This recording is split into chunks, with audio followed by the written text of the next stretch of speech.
Well, for those of you who are visiting or those of you who have been following along with the series, let me bring you up to speed of the context here in First Timothy.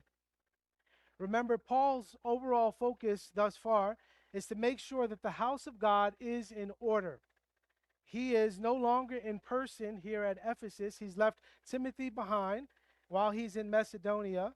And Timothy here is to, we see this in verse 3 of chapter 1, he is charged by Paul that he might charge some that they teach no other doctrine.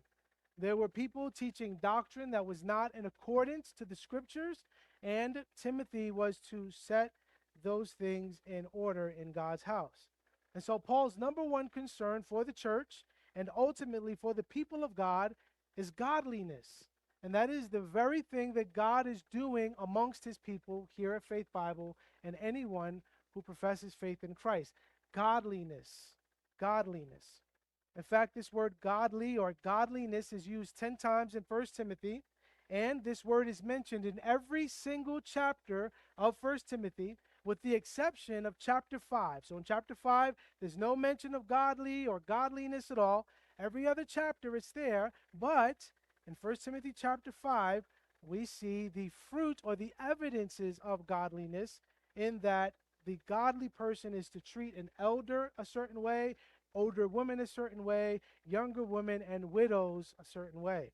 So we have direct references to the idea or the teaching of godly and godliness, but we also see the fruits and the evidence of that throughout the book of 1 Timothy.